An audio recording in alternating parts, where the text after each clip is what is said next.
नमस्कार दोस्तों, आज के इस वीडियो में मैं आपको ज्ञानवापी की जो सत्यता है उसे पूरे पौराणिक प्रमाण के साथ और ऐतिहासिक तथ्यों के साथ आपको बताने जा रही हूँ। अब पूरी इस ज्ञानव्यापी जो शब्द की है ना, इसकी व्याख्या भी मैं अंत में आपको करूंगी और जिससे क्या अर्थ निकलता है आप अपने आप उसके अर्थ को ग्रहण करेंगे।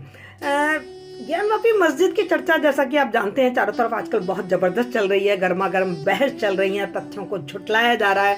मैं उन तर्क वितर्क के चक्कर में नहीं पड़ के और आप लोगों को इस ज्ञानव्यापी के जन्म की, इसके अस्तित्व की वो पौराणिक कहानी सुनाने जा रही हूँ जो हमारी सभ्यता और संस्कृति का आधार है, जो हमारे इतिहास के सच्चे दस्तावेज हैं, जिनके आधार पर आज हिंदू संस्कृति बनी और समरी है और आज हजारों सालों के बाद भी ये संस्कृति लगातार चलती जा रही है। स्कंद पुराण के काशी खंड के पूर्वार्ध में ऋषि अगस्त्य को एक कथा सुना रहे हैं कार्तिकेय जी। वो कथा कुछ इस तरीके से है कि एक समय इस तीर्थ में ईशान कोण के अधिपति ईशान नामक रुद्र, हम सब जानते हैं कि हमारे 4 दिशाएं होती हैं, उत्तर, दक्षिण, पूर्व, पश्चिम, और 4 ही कोण होते हैं, है ना। आग्नेय कोण, ईशान कोण, नैऋत्य कोण, आप सब जानते हैं इस वाली बात को।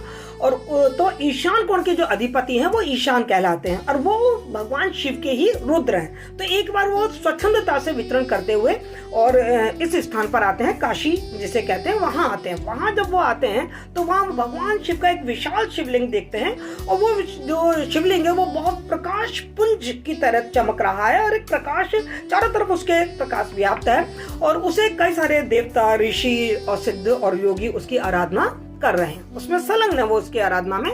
तो जो ईशान है उनके मन में भी ये इच्छा आती है कि मैं क्यों ना इस शिवलिंग का शीतल जल से अभिषेक करूं।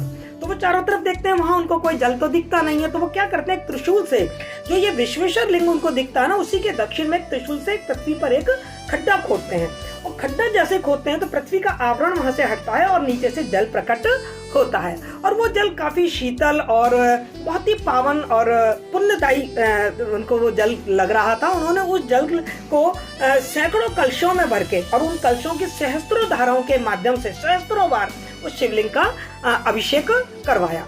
जब उसका अभिषेक करवा रहे थे तो भगवान विश्वकर्मा, जो ईश्वर हैं, शिव जी हैं, वो उनसे बहुत प्रसन्न हुए और प्रसन्न होकर उन्होंने कहा कि भगवान शिव उनसे बोले कि उत्तम व्रत का पालन करने वाले हे ईशान, मैं तुम्हारे इस महान कर्म से बहुत ज्यादा प्रसन्न हूँ, तुम कोई वर मांगो। ईशान बोले, देवेश, यदि आप मुझसे इतने प्रसन्न हैं और यदि मैं वर पाने योग्य हूँ, देखो ध्यान रखो, हमारे हिंदू संस्कृति में हम किसी भी हम अयोग्य होकर किसी चीज को लेना नहीं चाहते। हम किसी चीज को तभी लेना चाहते हैं जब हम योग्य हों। तो वो कहते हैं और यदि मैं उस वर को पाने के योग्य हूँ तो मैं ये चाहता हूँ कि ये जो अनुपम तीर्थ है ये आपके नाम से जाना जाए, आपके नाम से प्रसिद्ध हो। तो भगवान विश्वनाथ बहुत प्रसन्न होते ही हैं। वो कहते हैं कि त्रिलोकी में जितने भी तीर्थ है ना, उन सब तीर्थों में ये शिव तीर्थ परम श्रेष्ठ माना जाएगा। शिव और उसके बाद उन्होंने इस की व्याख्या की, शिववापी शब्द की व्याख्या की। शिव का क्या मतलब है? शिव का अर्थ है ज्ञान और वापी का अर्थ क्या है? तालाब, जल का कुंड। तो चूंकि यहाँ पर शिव की महिमा से जल प्रकट हुआ था, इसलिए इस स्थान को शिववापी, ज्ञान व्यापी कहा गया।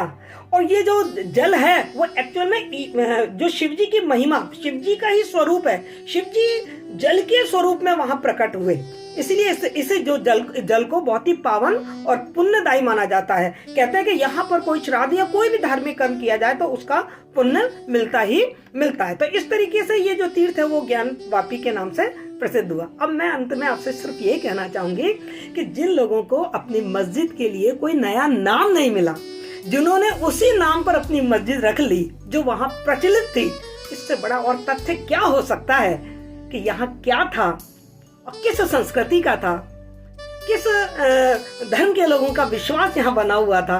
बस आप सब समझ गए होंगे, इससे ज्यादा मैं कुछ कहना नहीं चाहूंगी। अब आप विचार करिए कि क्या होना चाहिए। Thank you so much. यदि आपको मेरी जानकारी पसंद आई है तो लाइक कीजिए, शेयर कीजिए और मेरे चैनल को सब्सक्राइब कीजिए।